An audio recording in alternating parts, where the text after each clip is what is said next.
naman siguro tayo mamamatay dito, di ba? Sana pala, nakinig ako sa nanay ko. Hindi na sana ako nag-abroad para magbakasyon?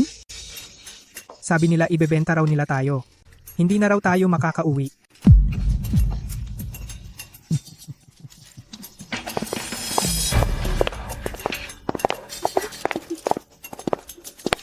Boss, ang gaganda ng mga to. Ikaw na muna ang unang magbukas ng pakete. Tapos kami naman ang susunod na magsaya.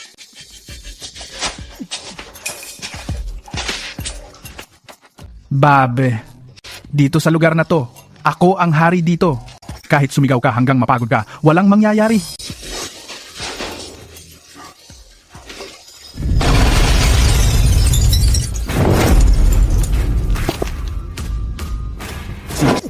Sinong magtatangka magpakasiga sa teritoryo ko? Lumabas ka na dyan. Ako ang tagakuha ng buhay niyo. Ikaw ba yun? Bata ka, idilat mo mga mata mo, tingnan mo ilan ang baril ko sa kamay. Sino man sa inyo ang makahuli sa kanya, may gantimpalang 50,000.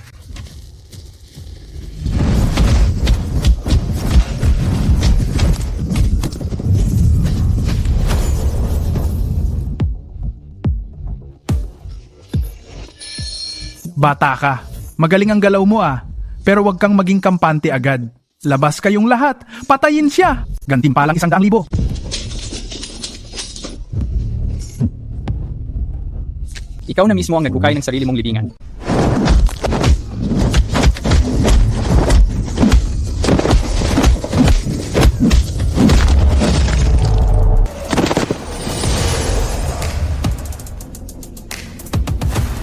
Ikaw, anong klaseng tao ka ba?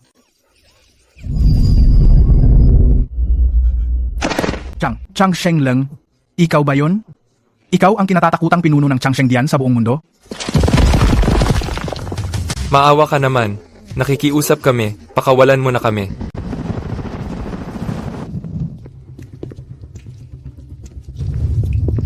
Kung may sasabihin ka pa, sabihin mo na lang kay kamatayan. Siguraduhin mong ligtas na makauwi ang mga kababayan natin? Opo.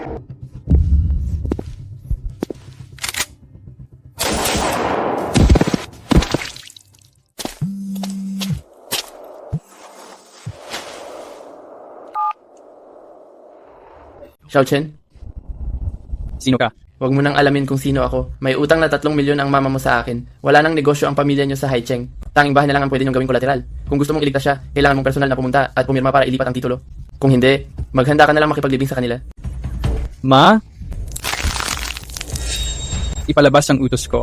Target, bansa A, alis na.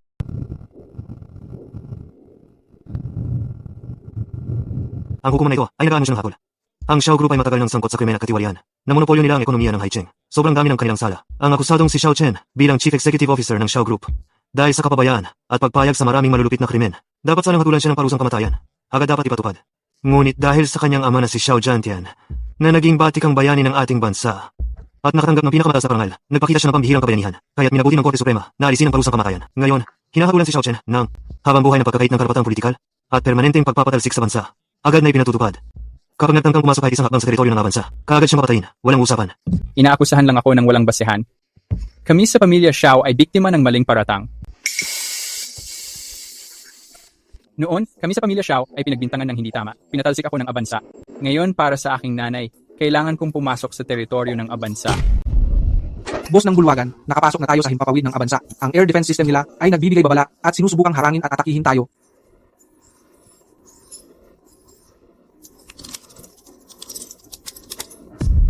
Ulat ko, may hindi kilalang sasakyang panghimpapawid na pilit pumasok. Ano yun? Ang bilis. Ako si Xiao Chen. Ang nanay ko ay dinukot ng mga gangster ng bansang ito. Kung sino man ang haharangin ako para iligtas siya, gagawin kong impyerno ang himpapawid na ito. Xiao Chen. Ang yabang mo, Xiao Chen. Ikaw ay permanenteng pinatalsik mula sa aming bansa. Ang papasok mo ng walang pantulot ay itinuturing na deklarasyon ng digmaan. Noon, napilitan lang din siyang palayasin. Para sa kanyang nanay, hindi ba dapat bigyan siya ng pagkakataon? Hayaan na lang natin siyang iligtas ang sariling ina. Ngunit hindi pwedeng baliin ang mga patakaran. Kapag bumaba siya sa lupa, magiging simula na ito ng bagong kaguluhan. Ang usapin ng pamilya Xiao pwedeng magningas ulit. Kayong mga matatanda, huwag na kayong mag-alinlangan. Ang mga sinabi ko kanina ay pasabi, hindi kahilingan. Iparating ang utos ko, ihanda ang mode para sa labanan. Kung sino man ang magtangkang lumokon sa akin, wawasakin agad. Changsheng Guards, sumugod. Yes po. Bumalik pa rin siya. Hindi natin pwedeng hayaan siyang magwala. Magbigay ng utos. Ilalagay ang buong syudad sa lockdown. Lahat ng armadong puwersa sa lupa, ang mga espesyal na pulis ay agad na lumabas. Gawin ang lahat, kahit anong mangyari. Hulihin si Xiao Chen. Pinakamataas na level ng seguridad ng impormasyon. Dapat tahimik ang operasyon ng paghuli. Dapat hindi malaman ng tao. Ang himpapawid natin na butas lang ng isang siga.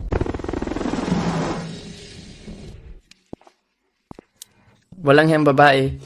Humihingi ka ng pera sa anak mo. Sabi mo sa kanya na huwag kang pakialaman. Nakakaumay ka na. Mamaya, pag nakuha ko ang pera, magkakasama kayong mag-ina sa langit. Hintayin pa natin ng isang oras. Kapag hindi pa gumalaw ang inutil mong anak, uumpisahan ko sa pagputol ng kamay mo.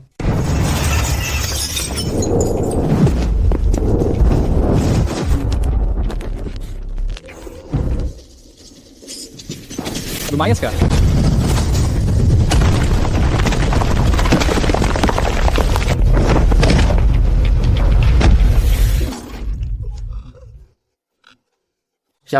Xiao Chen, paano mo nagawang makarating ng ganito kabilis?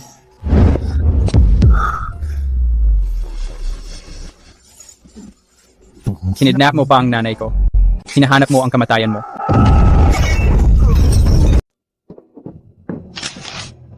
Anak, ikaw ba talaga yan? Ma, hindi ba ako nananaginip? Ma, ako to. Bumalik na ako. Ayos na ang lahat. Simula ngayon, wala nang aagrabyado sa'yo. Jenner, hindi talaga umutang si mama ng ganoon kalaking pera. Ang lahat ng ito ay dahil doon sa Wu Yu Finance. Akala ko matino itong ipon na to.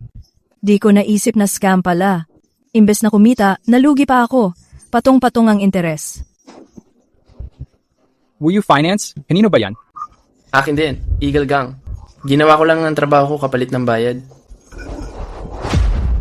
Eagle Gang.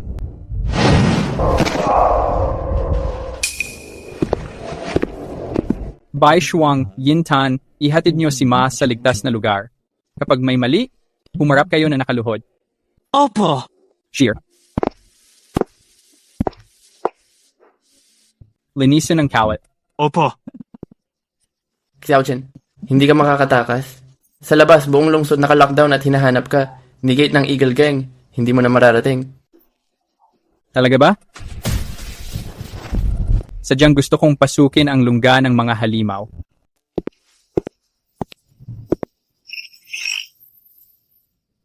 Itong mga matatanda, ang bilis ng galaw nila. Parang takot silang masira ko ang plano nila.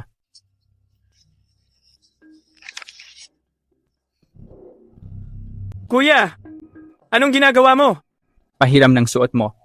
Para madali lang.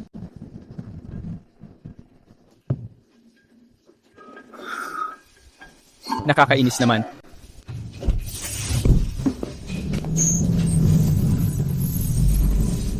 Mga kaibigan, sandali lang. Makisama po tayo sa inspeksyon. May pila po sa likod. Ano ba tong nangyayari? Sa oras na to, kailangan ko pang magape. Kapag nalate ako, kanino ba sisingilin yon? Pakalmahin mo na ang sarili mo. Narinig ko may utos daw mula sa itaas para sa hulihan.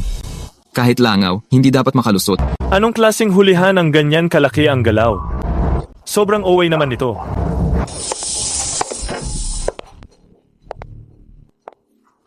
Grabe, di ba yan ang Black Mamba ng pulisya? Ang kinakapatid ni Su Jenan. Si Linwaner ba yan? Hepe, kailangan bang i-check ang mga ID? Trabaho ng Special Task Force ang mag-inspeksyon. Magmaneho ka? Punta tayo sa susunod na sesyon. Sipo. Aalis na agad kami.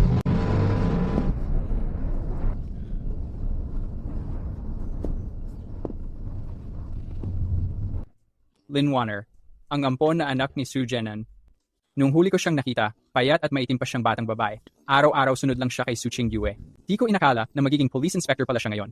Mukhang hindi niya ako nakilala.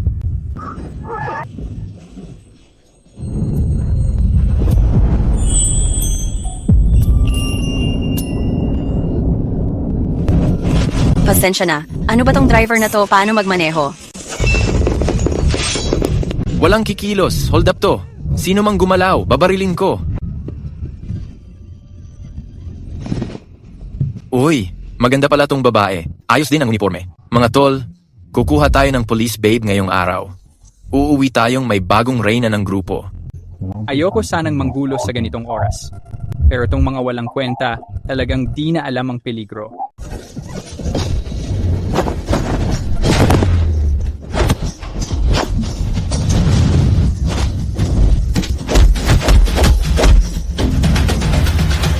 Paawa po, sir. Paawa po. Hindi po namin alam na kilala pala kayo. Boss, dito lang kayo maghintay. Na-inform ko na. Parating ang chief harassing kayo. Hintayin lang natin sandali pa. Yung special ops, malapit na rin i-lockdown ang buong area na 2. Hindi na dapat magtagal dito. Grabe, parang minamalas talaga ako ngayon. Ni hindi ko pa nga natitikman yung tsaa. Tapos maghihintay pa sa special ops. Aalis na ako. Ayoko na dito.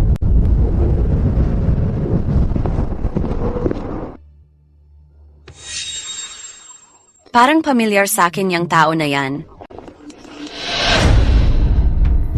Xiao Chen, yung lalaki kanina, totoong si Xiao Chen nga pala siya. May lakas siya ng loob na bumalik. Ate, may malaking problema. Nakita ko si Xiao Chen. Xiao Chen, yung tinaboy na siga 5 taon na ang nakakaraan. Naglakas loob pa talagang bumalik. Siguradong illegal yung pagpasok niya. May secret na nationwide manhunt na inilabas na. Hindi ko in-expect na babalik siya dito sa Haicheng. Ate, siguradong para sa'yo siya bumalik. Anong gagawin natin ngayon? One Air, 5 taon na ang nakalipas. Magkaibang mundo na kami noon pa ni Xiao Chen. Kahit technically engaged pa kami, pero papel lang yun na walang saysay. Dapat na ring tapusin yon. Ako na bahala sa amin ni Xiao Chen. Ako na mismo ang magpapaintindi sa kanya na hindi na siya katulad dati. Malayo na siya sa posisyon ko ngayon. Kaya wag ka nang makialam dito.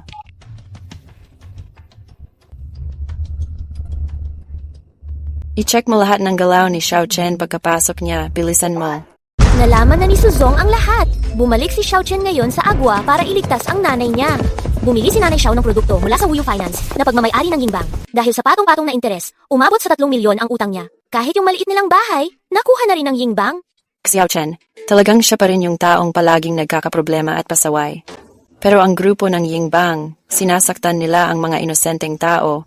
Wala na silang takot sa batas. Kahit nga dati, may balita pa na may mga hindi nakabayad ng utang. Tumalon sa gusali.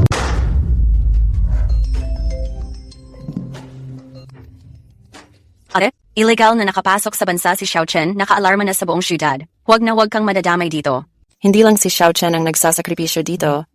Inaabuso ng Yingbang ang lakas ng kanilang sindikato, sinisira ang kaayusan sa kalakalan. Kung hindi sila madidisiplina ng personal, hindi papayagan ng Agwa ang mga sindikato dito. Ang pamilya Xiao noon ay patunay na. Tipunin ang mga bodyguard team. Sumama kayo sa akin sa Jinying Clubhouse. Lalabanan natin si Yingwang.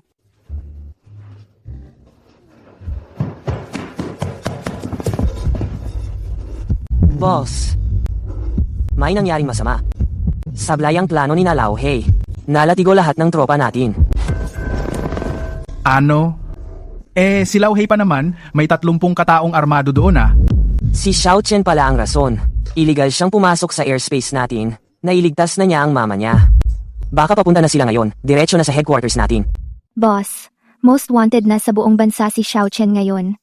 Lahat ng pulis at checkpoint naka-alerto para hulihin siya. Kahit gaano pa siya kagaling, isa lang siyang pugante na walang pagkakakilanlan, hindi siya makakapasok dito sa headquarters natin. Pati ang Su family, nagbigay na rin ng babala. Sinabi nilang nilabag natin ang mga patakaran. Si Su Qingju pa mismo ang nanguna at papunta na rito. Gusto raw tayong papanagutin. Su family? Isang babae lang magdidikta kung paano ako magpatakbo. Ipasa ang utos, lahat ay maghanda.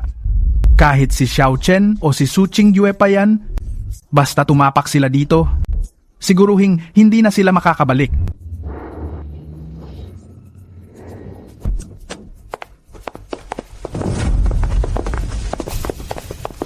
Yingwang, lumabas ka riyan at makinig sa akin.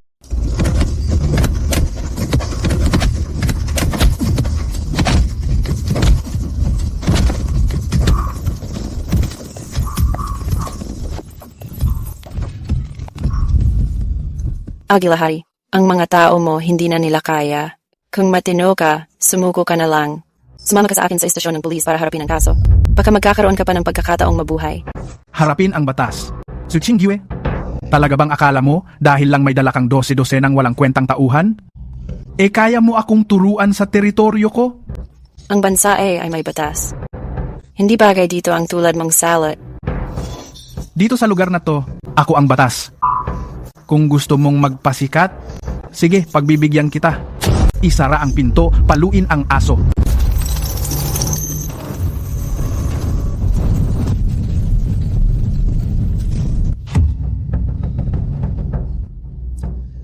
Kayong dalawa, makipaglaro muna kay Miss Sue.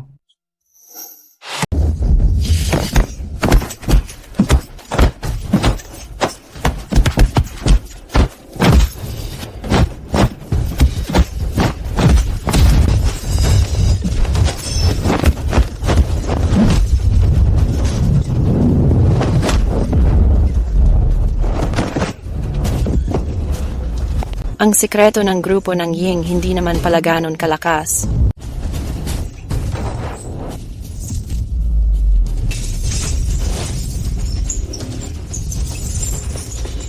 Sinaktan mo ang ate ko. Nagtanong ka ba muna sa baril ko?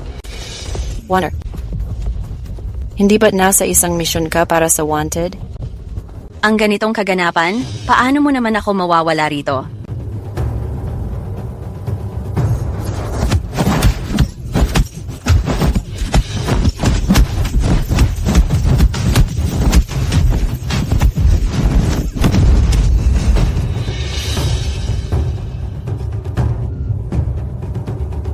Hari ng Ying, putol na ang lahat ng galamay mo. Baba ka na, harapin mo na ang kapalaran mo. Sumuko ka na lang, iyan ang tanging pwede mo pang gawin. Dalawang maganda at sikat na bulaklak ng Haicheng. Mukhang interesante. Kung ganyan nyo kagustong mamatay, hayaan mong ako na mismo ang maghatid sa inyo.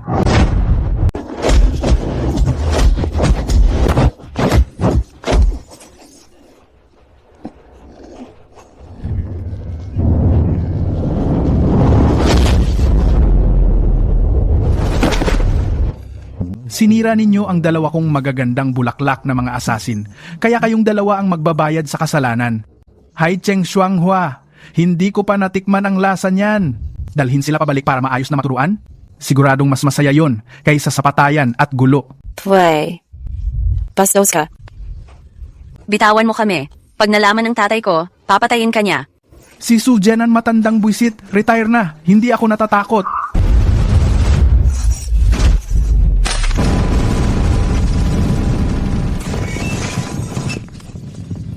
Ang Eagle Gang ninyo may galing talaga. Ang dami lang ng pintong ito, na-delay ako ng 1 minuto. Xiao Chen, nagawa mo pang buksan ang King Kong gate ko. Xiao Chen, bakit ka nandito?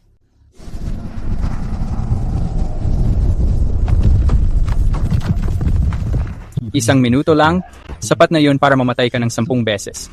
Niloko ang nanay ko ng pera. Tinukot pa ang nanay ko. Eagle King, ano? Handa ka na bang mamatay? Xiao Chen, bastos ka. Hindi ka makakatakas. Hinahanap ka sa buong syudad. Ganun ba? Tingnan natin kung sino ang maglalakas loob. Wag mo na kami saktan.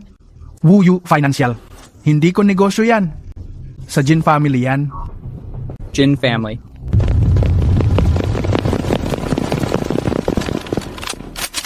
Xiao Chen, nilabag mo ang batas at pumasok ng walang permiso.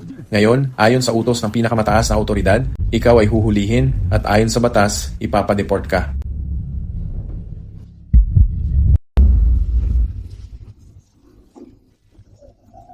Xiao Chen, hindi ka makakatakas. Sumuko ka na lang. Oh, ganun ba? Kilala mo ba ito? Ang plakang ito ay pagmamayari ng pinuno ng Changsheng Hall. Ibig sabihin, ikaw ba ang sikat na iyon? Ang pinuno ng Changsheng Hall na kinatatakutan sa buong mundo? Pinuno ng Changsheng Hall? Xiao Chen, nababaliw ka na ba kakapanood ng drama? Sa ganyang itsura mong mukhang mahirap? At sa damit mo pang puno ng mantika na galing sa delivery, naglalakas loob ka pang magpanggap bilang ang makapangyarihang supremo? Ang dami na talagang siraulo ngayon. Pinalayas ka ng 5 taon, tapos bumalik ka, pati utak mo yata nasira na. Hindi mo ba kayang magpakababa at tingnan ang sarili mo sa salamin? Yung pinuno ng Changsheng Hall, napakataas at napakabanal ang posisyon niya. Paano siya magiging kawawa at mukhang yagit na tulad mo? Xiao Chen, ilegal ang pagpasok mo dito. Nilabag mo ang batas ng bansa. Aarestuhin ka namin ayon sa batas. Sumama ka na lang ng maayos. Tigo, walang pwedeng humawak sa kanya. Siya ang fiancé ni Su Qingyu. Siya ang magiging manugang ng pamilya Su. Tingnan ko lang kung may maglalakas loob na galawin siya. Si Boss Su ay isang pugante ngayon. Gusto mong protektahan ang taong wanted na ito? Alam mo bang pwedeng mapatay siya dahil sa illegal na pagpasok sa airspace? Ito ay personal naming usapan. Ang usapin sa grupo ng Agila ang mas dapat ninyong tutukan. May ilang personal na bagay ako, at siya na kailangang ayusin. Kapag natapos ko na ito, ako mismo ang maghahatid sa kanya sa inyo. Kinagarantiya ko gamit ang reputasyon ng pamilya Su. Ako ang magbabantay sa bagay na to. Kunin niyo na ang mga tauhan ng grupo ng Agila dito. Siya si Police Officer Lin.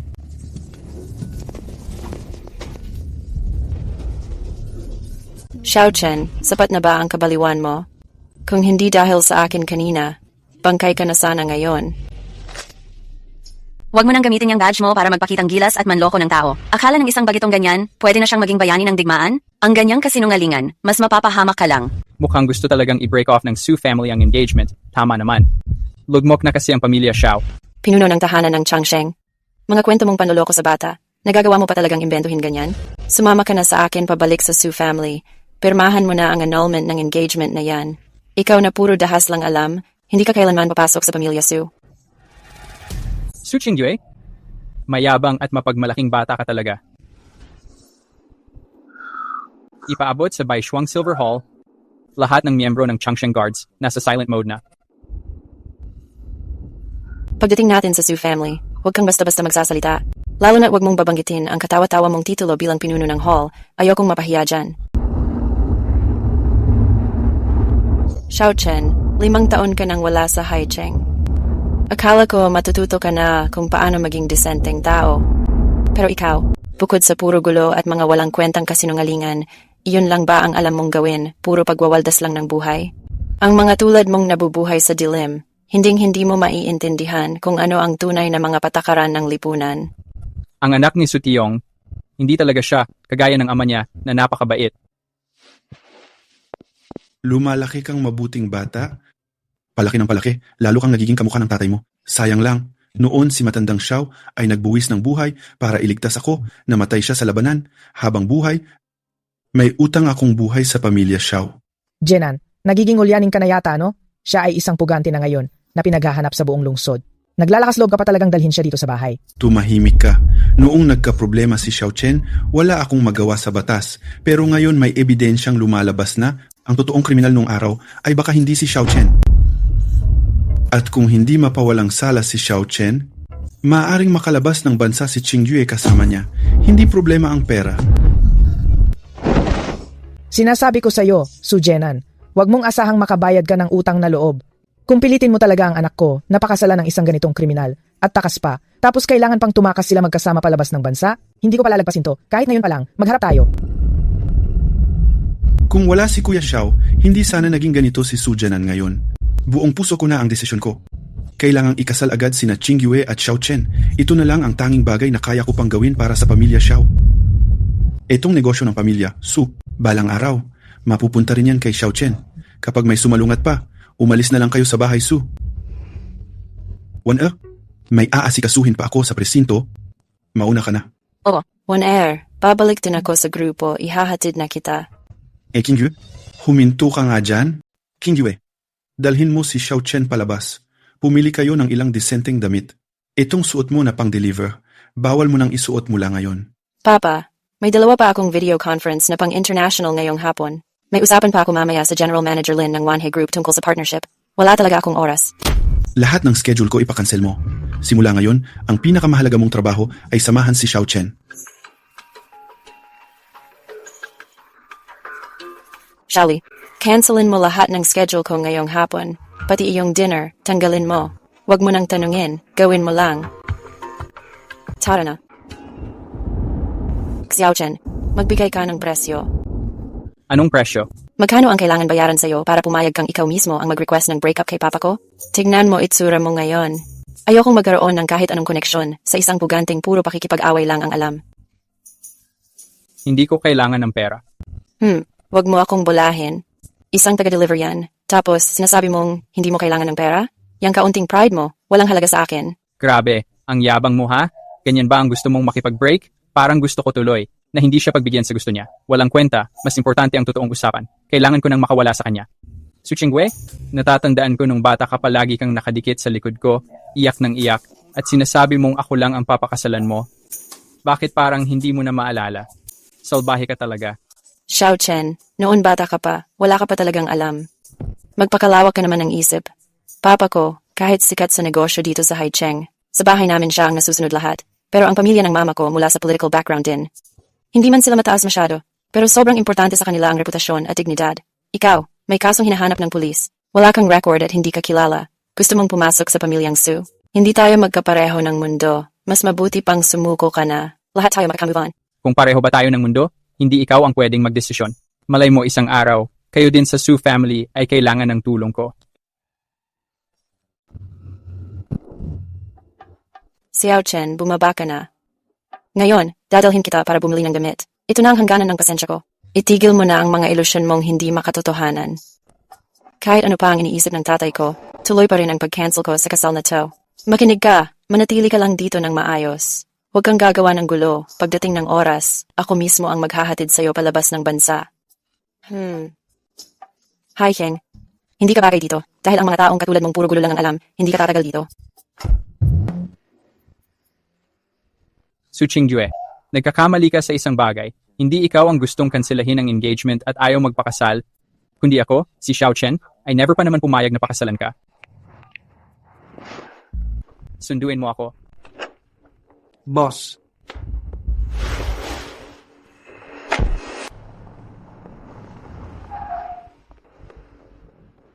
Boss, itong bahay na to ay kakabili lang namin kaagad. Tingnan nyo kung okay lang po. Ang nakatira sa area na to ay puro high-class na tao mula sa Haicheng. Mababa ang populasyon, siguradong tahimik ang paligid. Pwede na. Ito nga ang pinakamahal na lupa sa Haicheng. Pero hindi pa rin kasing ganda ng lumang bahay ng pamilyang Xiao.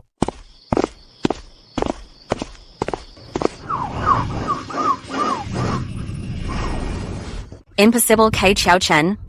Paano naman siyang titira sa lugar na to? Boss, nailipat na po si Lola papuntang Secret Rehab Center ng Changsheng Hall Group para sa kanyang proteksyon. Walang duda, secured na secured siya doon. Boss, binabantayan tayo ng mahigpit ng mga special ops ng bansa. Gusto nyo na bang bumalik agad sa headquarters? Hindi pa pwede. Isang Jin family lang yan. Sa bansa grabe sila kung magparusa sa mga illegal gang. Noon pa man, pati pamilya namin ni Xiao, hinila nila hanggang ugat at tinanggal. Isang maliit na Jin family lang yan. Kaya kung ipaglaho silang lahat, walang problema. Bantayan nyo ng mabuti ang base natin. Huwag na pabayaan na mabuking tayo. Ako na bahala makipagkita sa Wuyu Group.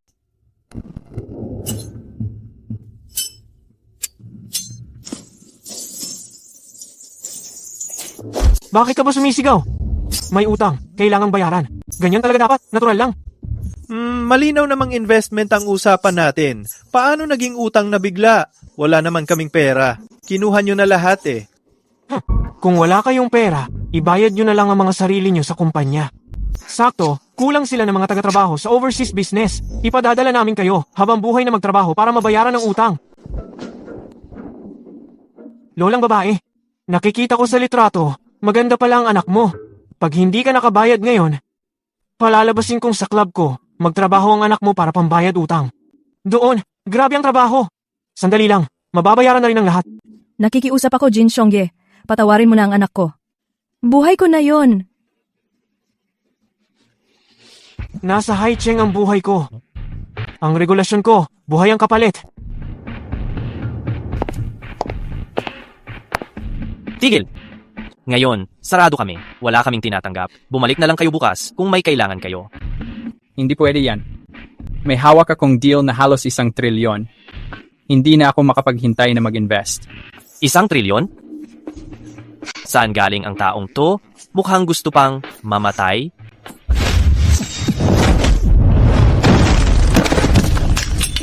Sige, bugbugin niyo siya!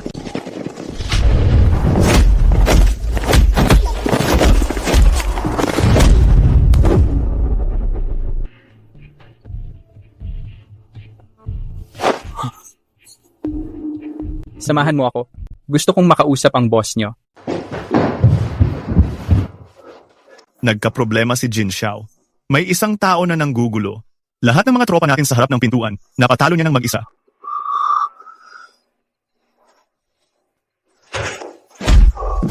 Mga walang silbi, bawat taon milyon-milyon ang ginagastos ko para suportahan kayong mga tambay na to. Ni isang nanggugulo, hindi nyo man lang napigilan. Hindi nagpapakain ng palamunin ng pamilya Jin. Jin Xiao, sinabi nung tao na may dala siyang 100 milyon at balak daw niyang mag-invest dito sa atin. 100 milyon? Mukhang interesting yan. Kung hindi, ipapamukha ko sa kanya kung ano ang kapalit ng pagwawala sa teritoryo ng mga Jin. Kunin mo na ang general ko sa labas. Mukhang sobrang gutom na yan. Tamang-tama, dagdag sa pagkain niya.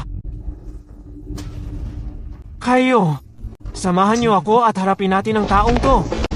Sino mang maglakas loob sa teritoryo ko, ako si Jin Chaoyang, magwala.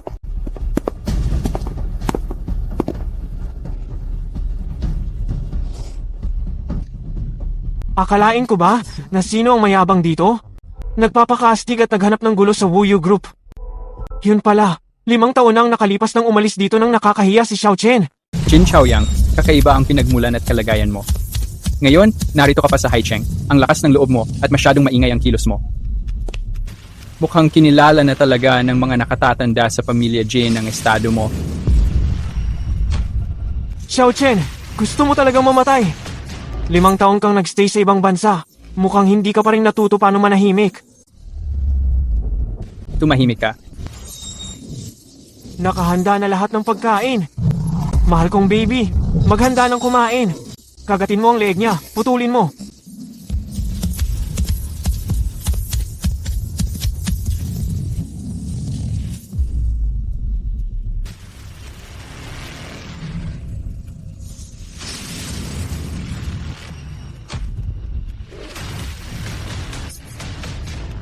Paano nangyari to? General, ipagkagat mo siya para sa akin. Anong ginagawa mo, hayop ka? Pati hayop alam ang paggalang. Ikaw lang ang hindi marunong makiramdam at parang gustong mamatay.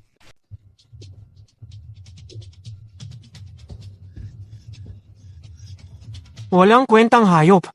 Ilang beses na ako nagpakain sa'yo ng sariwang karne, tapos natakot ka pa sa isang inutil. Napaihi ka na lang. Kagatin mo siya hanggang mamatay. Kung hindi, papatayin muna kita dito mismo. Buhay ka pa. Ang asong to, mabait talaga. Kahit paano, marunong pa rin to ng respeto at pagkakaibigan.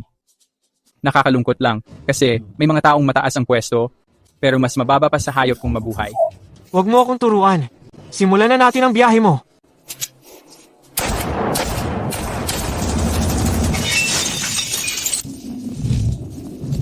Binigyan na kita ng pagkakataon.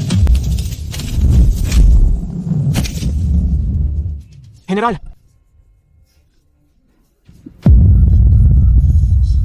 Lumaki na siya sa akin, mula pa pagkabata. Xiao Chen, pagpipira-pirasuhin kita. Ikaw? Ikaw ba talagang papatayin mo ako? Kasama ako sa Jin na pamilya. Hindi ka pababayaan ng Jin na pamilya, gaganti kami. Jin na pamilya? Isa ka lang naman sa mga hindi kilalang anak sa labas. Sa tingin mo, lahat ng matandang mukhang pera mag-aaksaya ng oras sa isang patay na anak sa labas para lang awayin ako? Lalo pa, ang Jin na pamilya, para sa akin, hindi ko nga sila masyadong binibigyan ng pansin. Parang langgam lang. Sino ang nagiging sobrang mayabang? Na hindi man lang tinitingnan ang Jin na pamilya namin?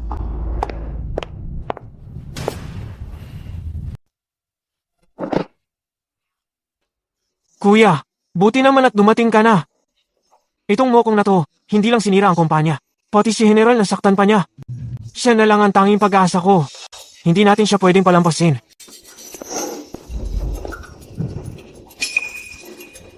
Ang ganitong basura ay nagsasayang lang ng pagkain.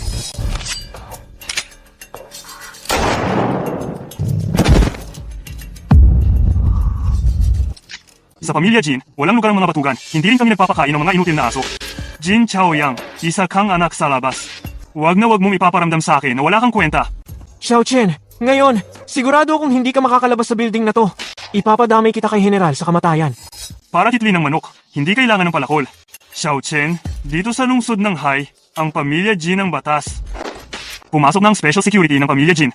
Gawin niyo siyang butas-butas. Itapon niyo siya sa dagat. Ipakain sa mga isda.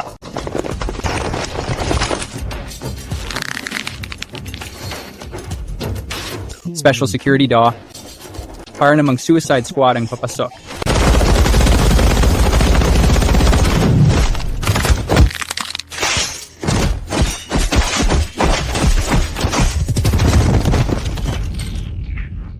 Ikaw, ano ka ba talaga?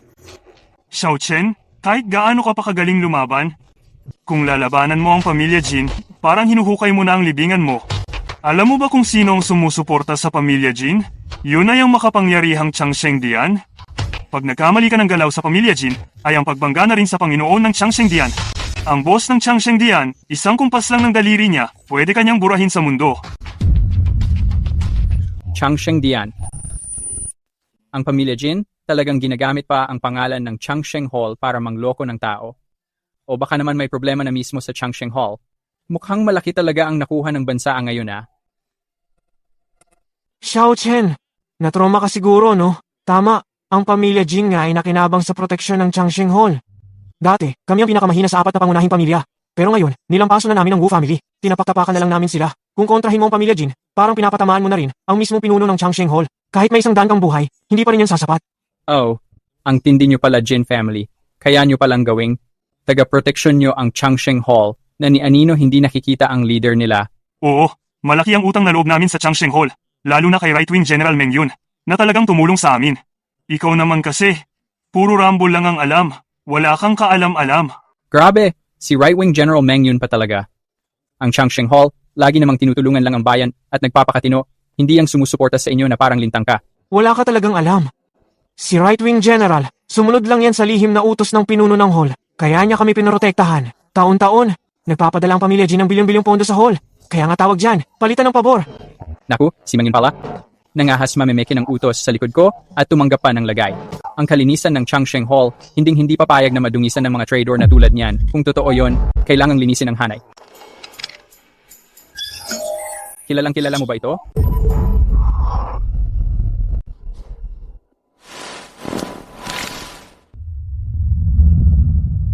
Eksklusibong marka ng Changsheng Dian. Paano mo nakuha ang ganitong bagay? Kayo sa pamilya Xiao ay hindi talaga kilala sa lipunan. Pumunta pa sa ibang bansa, tapos nanloko at nagnakaw ba kayo? Peke kayong gumawa pa ng isang Changsheng Dian, transmitter na may marka. Akala mo ba tanga kami? Kanino mo balak manakot? Marahil, ako pala mismo ang Changsheng Dianzu. Hahaha, Xiao Yang, narinig mo ba? Itong nagde-deliver ng pagkain, ang kapal ng mukha. Sinabi pa niyang siya raw ang Changsheng Dianzu. Xiao Chen, parang tuluyan ka nang nababaliw. Ang Changsheng Dianzu ay parang Diyos na tinitingala ng lahat. Diyos siya na sinasamba ng maraming bansa. Kung ikaw ang Dianzu, edi ako na mismo ang lumikha ng mundong ito. Ito ay isang transmitter. Naka-encode dito ang isang espesyal na wireless frequency. Kapag pinindot ko ang buton na to, ipapadala na ang Changsheng Suqingling. Pag nag-release na ng utos, yung sinasabi niyong protector, si Jinjia na right-wing general, si Meng Yun, unang-unang mawawala at tuluyang buburahin. Sigurado ka bang gusto mong subukan? Xiao Chen, wala na akong oras sa laro mo. Itong mga larong pambata na ganito, isang asong pagal na walang bahay mula sa pabagsak na pamilya. Dapat noon ka pa namatay sa ibang bansa. Isang inutil mula sa naluging pamilya. Dapat tahimik ka na lang. At naglaho na. Pilit kang bumabalik para mamatay. Sige, ihahatid ka na namin sa huling biyahe mo. Ganun ba? E di ipapakita ko sa inyo kung totoo o peke talaga ito.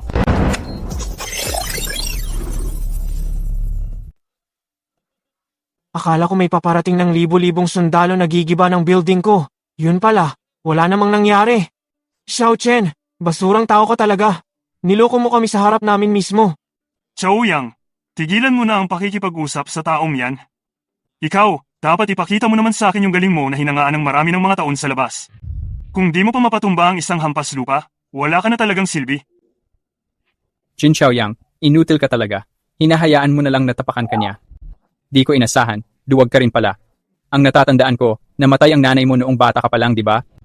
Tumigil ka na dyan. Xiao Chen, tigil-tigilan mo na ang manggulo sa aming magkakapatid. Papapatay kita, Zhuang Lao. Sige, patayin niyo na siya. Itapon sa isda para ipakain. Bastardo, magpakasakit ka na lang sa impyerno.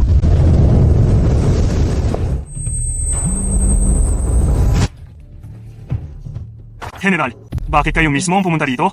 Jin yan, Han. Kakatanggap ko lang ng tawag mula kay Pangulo ng Dambana. Ang pinanggalingan ng signal ay nandito lang sa Haicheng. Pangulo ng Dambana, malaking posibilidad na nakarating na si Pangulo sa bansa. Mag-ingat kayong lahat. Maghanda para salubungin siya. Ano? Si Pangulo ng Dambana ay nasa Haicheng?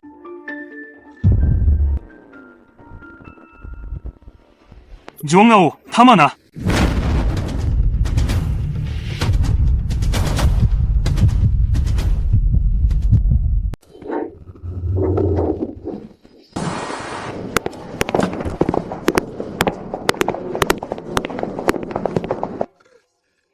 Xiao Chen, palpak ang acting mo. Tingnan mo nang mabuti. Hindi naman talaga ikaw ang dumating. Hindi yung sinasabi mong mga tauhan mula Changsheng Dian. Ang nandito ay ang 4 na malalaking pamilya ng Haicheng. Haha. Kuya, kakakontak mo lang sa 4 na pamilya kanina. Sinabi mong baka nasa Haicheng ang punong ng palasyo. Pumunta sila agad para pag-usapan ng pagtanggap sa kanya. Ang lakas talaga ng hatak ng punong ng Changsheng Dian. Sobrang dami talagang naaakit sa kanya. Xiao Chen, anong ginagawa mo dito? Sabi ko huwag kang magpakalat-kalat. Pumunta ka pa sa lugar ng mga Jin para makipag-away at magpasimuno ng gulo. Gusto mo bang tuluyang maperwisyo ang buong pamilya Su? Ay naku, hindi ba ito yung asong ulila ng pamilya Xiao na wala nang natirang kamag-anak? Ikaw si Xiao Chen, tama? Paanong may karapatan ang basurang batbat ng malas na katulad mo na tumayo dito? Wu Xiao, huwag mong mamaliitin siya. Kanina, siya mismo ang umami na siya yung kilalang pinuno ng Changsheng Dian na ginagalang ng lahat sa buong bansa. Siya ang pinuno ng Changsheng Dian? Siya lang? Xingyue, kung tama ang tanda ko, itong walang silbing ito pang ang fiancé mo dati, di ba? Ibang klase ka talaga pumili. Wu Xiao, mag-ingat ka sa pananalita mo. Matagal ko nang sinira ang basehan ng kasunduang yan. Xiao Chen, hindi mo ba kayang tingnan ang sarili mo ng maayos? Ang pinuno ng Changsheng Dian ay isang makapangyarihan at halos hindi naabot ng kahit sino. Yan ang uri ng tao na tinitingala ng buong Haicheng. Paglapastangan. Su Qingyu, malapit mo nang maintindihan. Sa mundong ito, ang pinakakaawa-awa ay hindi ang walang alam, kundi yung akala nilang sila ang pinakamatalino. Ikaw natakas na sinira ang sarili mong kinabukasan. Naglalakas loob ka pang sabihin na ikaw ang pinuno ng templo. Ang ganitong kababuyan, talagang nilalapastangan mo ang pangalan ng pinuno ng templo. Tama si Suzong. Ganyang klase, ni hindi ka karapat dapat magdala ng sapatos ng pinuno ng Changsheng na templo. Kanina ang yabang mo ha. Ngayon bakit hindi mo gamitin yung sukingling mo ha? Sige. Ipakita mo nga sa amin, paano mo kami linisin isa-isa? Isa lang siyang siga na kaunti lang ang alam sa martial arts. Hindi siya nagtagal sa ibang bansa. Ngayon bumalik, para lang mapansin. Kung nakatindig ang bahay ng Wuju House sa Haicheng, dahil yun sa lolo mo pa. Yung kaunting impluensya niya noon ang dala niyo ngayon. Kung gusto mong ikaw ang magpapabagsak ng pamilya House sa panahong ito, hindi ako magdadalawang isip dalhin ka papuntang impyerno. Xiao Chen, nasisiraan ka na ba ng ulo? Ang tapang mo namang takutin si Wu Xiao. Alam mo ba talaga kung ano ang posisyon ng Wu family sa Haicheng? Aba, talagang matalim ang dila mo, parang asong ligaw ka. Sa Haicheng, wala pang nangahas na ganyan makipag-usap sa akin. Gusto mong pabagsakin ang Wu family? Di ako na lang mauna, dalhin kita sa morgue. Tito, putulin mo ang 2 binti niyan. Ipagluhod mo yan sa harap ko habang nakikipag-usap.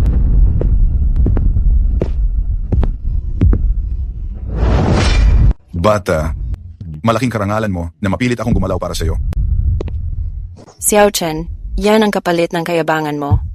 Sobrang lalim ng agos sa Haicheng. Hindi mo kaya manggulo rito. Mamamatay ka na. Ang mga tauhan ng Wu sa Haicheng ay ekspertong mandirigma. Pag tumamay ang suntok, magiging parang durog na sabitang ulo ni Xiao Chen. Kakakaka. Isang hamak na langgam? Nangangahas ka pang kalabanin ng langit. Mamamatay ka, asong ulol na walang pamilya. Ito ang naging bunga ng kayabangan mo.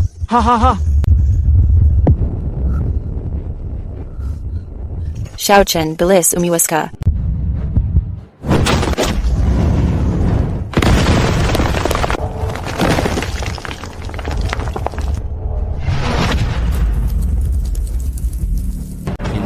Hindi posible ito. Si Taitu ay isang guro ng martial arts. Isang atake lang. Nasira na agad ang guro. Paano mangyayari yon? Sino ba talaga siya? Kanina, sinabi mo sa King na kahit magsapatos para kay Changsheng Dianje, hindi daw ako pwede. Huwag kang gumawa ng kalokohan. Ang pamilya Wu, kami lang ang may kontrol sa Haicheng, lahat ng tao sa gobyerno at negosyo akin. Kapag ginalaw mo ako kahit konti lang, ipapadamay ko sa iyo buong pamilya mo. Sir, Mayor, may problema po? Sa labas puro helicopter. Mahigit na ang top class na Changsheng Dian fighter jets, pinalibutan na ang buong building. Lahat may tattoo ng Black Dragon. Mga elite guardian ng Black Dragon. Bakit nagkaganito? Bakit tumating ang armadong hukbo ng Changsheng Dian? Changsheng. A launcher. Totoo bang siya ang Changsheng Dianze?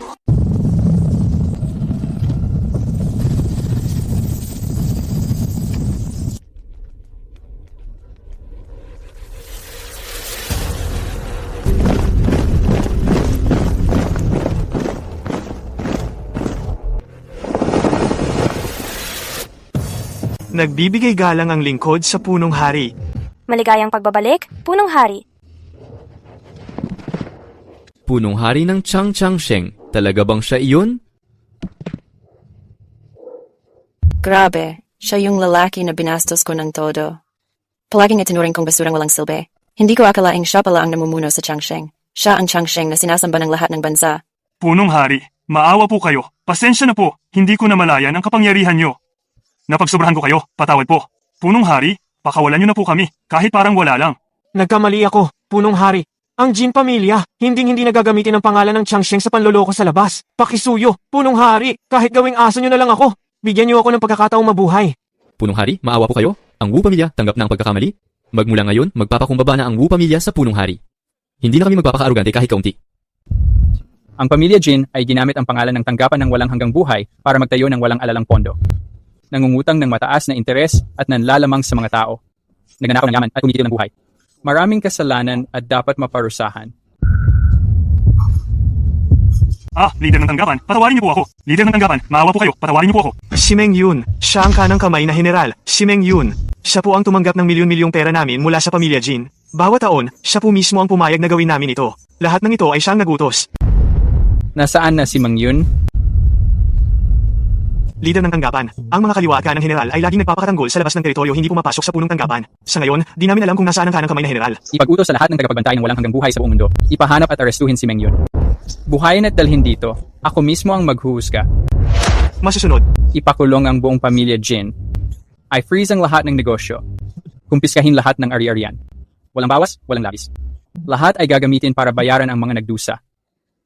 Leader ng tanggapan. Ang pamilya Wu po ay aminado sa kasalanan. Kusang loob kaming ibibigay ang lahat ng ari-arian para maitama ang kasalanan. Nagmakaawa po kami, leader ng tanggapan, bigyan niyo po kami ng awa. Huwag niyo po akong patayin. Ang pamilya Wu ay nagsamantala sa kapangyarihan at nangapi ng mahihina, tumulong pa sa kalaban. Parusahan ng 3 taong pagsara ng lahat ng negosyo, bayaran ang lahat ng nasirang biktima. Kapag inulit pa, hindi ko na kayo palalampasin.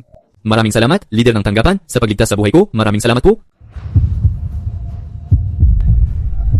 Xiao Chen, patawarin mo ako. Kasalanan ko, hindi ko nakita ang tunay mong halaga. Ako ang nagkamali sa iyo, napahiya kita. Pinilit pa kitang kanselahin ang kasal natin. Sobrang naging mapagmataas ako, talagang nagkamali ako. Pinabawi ko na ang kasunduang kasal natin noon. Pwede mo ba akong bigyan ng isa pang pagkakataon para itama ang mga mali ko? Tungkol sa kasal, hindi na kailangang pag-usapan pa. 5 taon na ang nakalipas ng mapagbintangan ang pamilya Xiao. Parang aso akong pinalayas palabas ng bansa. Habang buhay, hindi pwedeng bumalik sa China. Sa ibang bansa, muntik na akong mamatay ng ilang beses. Sa gitna ng kamatayan, at dugo ko itinatag ang Changsheng Hall. Hindi ko ginamit ang damdamin ng pag-ibig para makasurvive. Bumalik lang ako para alamin ang buong katotohanan noon. Para linisin ang pangalan ng pamilya Xiao. Para makamit ang hustisya para sa lahat ng inosente. Ang pagkakaibigan natin noon ay matagal nang nawala sa 5 taon kong pagtitiis at pakikipaglaban. Su Qingyue, ikaw at ako hindi talaga magkapareho ng landas. Bakit kailangan mo pang pilitin?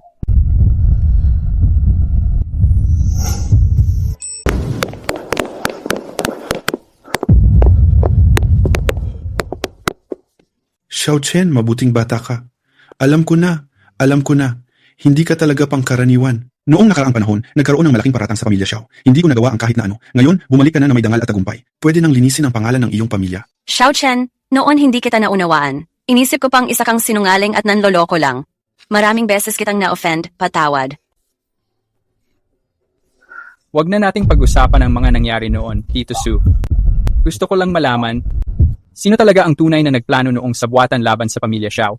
Sino talaga ang nasa likod noon? Mga natitirang miyembro ng 4 na malaking pamilya sa Haicheng, nakipagsabuatan sila sa mga makapangyarihang tiwaling opisyal sa gobyerno. Nagkaisa sila para sirain ang pamilya nyo at kinamkam lahat ng ari-arian ng pamilya Xiao. Kaya nitong mga nagdaang taon, patuloy kanilang hinabol at gustong paslangin dahil natatakot silang bumalik ka at buhayin ang kaso.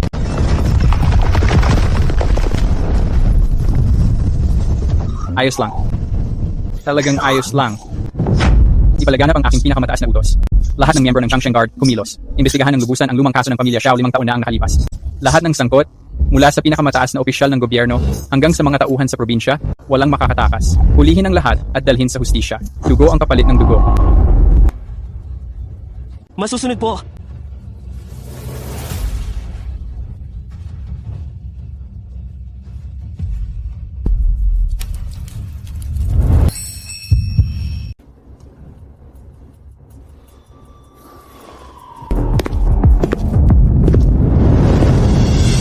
Xiao Chen, ikaw, na isang pinalayas at pinaghahanap na kriminal, naglakas loob ka pang pumasok dito ng ilegal at naghasik pa ng gulo sa Haicheng.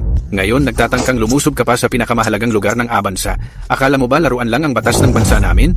Walang galang. Nasa sentro ka ng kapangyarihan ng abansa dito. Hindi pwede na katulad mo, isang asong ulila na walang matakbuhan, ay maglulumikot dito. Ako ang general ng kanang pakpak ng Changsheng Hall, si Meng Yun, na nagtatanggol sa kayusan dito ayon sa utos ng aming pinuno. Xiao Chen, ilang beses mo nang nilabag ang mga patakaran. Sa ngayon, may karapatan akong patawan ka ng hustisya dito at ngayon din. General ng kanang pakpak ng Changsheng Hall.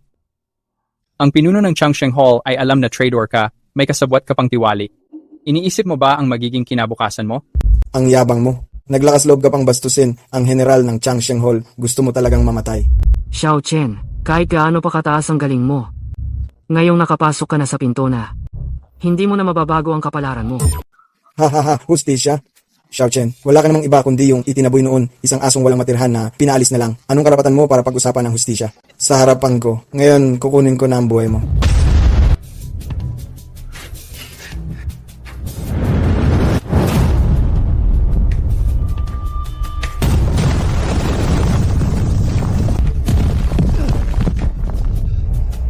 Ikaw, paano mo nagawang saluhin ng ganun kadali ang buong atake ko?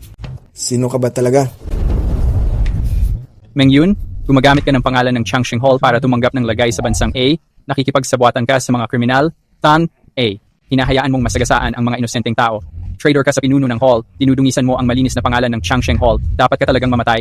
Nagsisinungaling ka. Buong puso akong tapat sa ating pinuno. Kung lalapastanganin mo pa ako, kahit itaya ko pa ang buhay ko ngayong araw, hindi ako titigil hanggat hindi kita napipira-piraso. Xiao Chen, ikaw lang naman ay isang asong palaboy na pinalayas. Kahit na palihim kang bumalik sa bansa, dito sa pinakamataas na bulwagan ng pulong, wala kang karapatang magwala o magmatigas. Ako ay tapat na tapat sa bansa at sa bulwagan ng walang hanggan. Ano bang karapatan mo na husgahan ako? Tapat na tapat? Meng Yun, mukhang nasanay ka na mabuhay bilang kunwaring hari. Nakalimutan mo na yata lahat ng ginawa mo.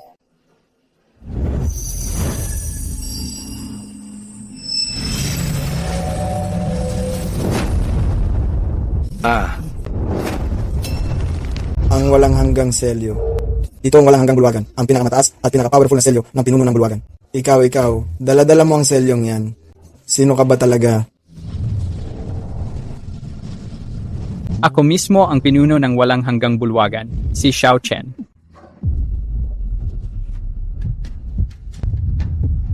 Hindi ko inakala na ang tinutugis na delivery boy na pugante ay siya palang nakakatakot sa buong mundo na pinuno supremo ng walang hanggang bulwagan. Pinuno, patawarin mo ako. Aminin ko po, nagkamali ako. Naloko lang po ako ng pamilya Jin, pinuno. Nagpanggap ng kautusan, tumanggap ng suhol, nagkubli ng mga mayaman at makapangyarihan, nangapi ng mga tao. Meng Yun, hindi ka karapat-dapat suotin ang uniforme ng digmaan na yan. Aking kapangyarihan, ang aking lakas. Sisirain ko ang iyong lakas. Pinapatalsik na kita mula sa walang hanggang bulwagan. At tungkol sa mga krimen mo, ipapaubaya kita sa batas ng bansa para parusahan ng mabigat. Gusto kong paluhurin ka sa kulungan at magsisi ka sa lahat ng taong sinaktan mo. Mahal na pinuno, pakiusap, huwag kayong magalit. Yung dating kaso ng pamilya Xiao noon, lahat ng sisi ay dahil sa aking kapabayaan bilang opisyal para lang sa promosyon. Ginawa kong panakibutas ang pamilya Xiao noon. Pinagtiisan ng pamilya Xiao ang 5 taong kawalang katarungan, narapat lang akong parusahan. Makatitiyak po kayo, mahal na pinuno. Ako mismo ang magpapangasiwa nito kaagad. Sa loob ng 10 araw. Hindi, sa loob ng 3 araw. Sa loob ng 3 araw ay lilinisin ko ng lubusan ang pangalan ng pamilya Xiao. Ibabalik ang lahat ng dangal ng pamilya Xiao. Ang lahat ng ari-arian, kumpanya, at lupang nasamsamno ng pamilya Jin at Wu, kahit isang kusing, walang kakaltasin, lahat ay ibabalik ng daan-daang ulit. Ipapalabas ko ang pinakamataas na kautosang administratibo. Simula ngayon, ang bansa A ay opisyal na magbubukas ng pinakamataas. Napahintulot sa Changsheng Dian. Pinapayagan ng Changsheng Dian na magtayo ng sangay at ang lahat sa bansa. Makakamtan ng Changsheng Dian sa loob ng bansa ang pinakamataas na pribilehiyo na higit pa sa batas. Ang buong bansa ay sakop ng proteksyon ng Changsheng Dian. Malugod naming tinatanggap ang mahal na pinuno na manatili sa bansa. Handa kaming magsilbi at gumampan ng tungkulin para sa mahal na pinuno. Simula ngayon, ganap ng malinis ang kaso ng pamilya Xiao. Lahat ng opisyal at may kapangyarihang sangkot sa paninira, sa peking testimonya o pandarambong ng ari-arian ng pamilya Xiao noon, lahat ay kakalkalin at lilitisin. Walang palalampasin sa parusa. Ang pagpasok ng Changsheng Dian sa bansa A ay para lamang sa paglilingkod sa seguridad at katahimikan ng mamamayan at para panatilihin ang balanse sa lahat ng panig. Pero kung malaman ko na may kahit sino pa sa inyo ang nangang-abuso sa mga tao o nang aapi ng mabubuting tao, ang kahihinatnan ninyo ay tulad kay Meng Yun. Ang tabak ng Changsheng Dian siguradong hindi magdadalawang isip na managot. Susunod kami sa banal na utos ng mahal na pinuno. Ni hindi maglalakas loob na sumuway, kahit kaunti. Ipakulong silang dalawa at hintayin ang hatol.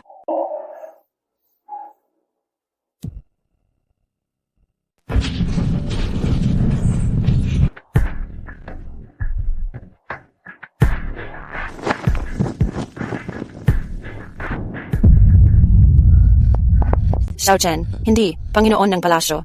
Daddy, hindi ko nakita ang totoong halaga mo. Ang akala ko, tama na maliitin kita at ipahiya, pati napilit pa kitang makipaghiwalay. Talagang nagkamali ako. Miss Su, hindi mo kailangang humingi ng tawad. Handa akong maging mapagpakumbaba. Iiwan ko ang lahat, kahit ang pagiging presidente ng Su Group. Iiwan ko ang lahat sa Su family. Ang hiling ko lang na makasama kita lagi. Matulungan kang pamahalaan ang Changsheng Hall. Kahit sumuang sa matinding pagsubok, hindi tayo maghihiwalay. Kuya Xiao Chen, ako rin handa ko. Simula ngayon, ang gusto ko na lang ay maging katuwang mo palagi. Para sa'yo at sa Changsheng Hall, handa akong magtiis at magsakripisyo. Hindi ako magdadalawang isip. Katatapos palang masugpo ang kaguluhan sa Changsheng Hall, napalayas na sina Meng Yun at ang iba pang mga taksil. Ngayon, critical ang panahon para sa global na plano. Ang tungkulin na protektahan ng mga tao at panatilihin ang kaayusan sa mundo kailangan nga ng mas maraming mapagkakatiwalaang, tapat at may kakayahang tao sa grupo. Kung yan ang desisyon nyo, manatili na kayo rito. Salamat, Pinuno, sa pagpayag mo.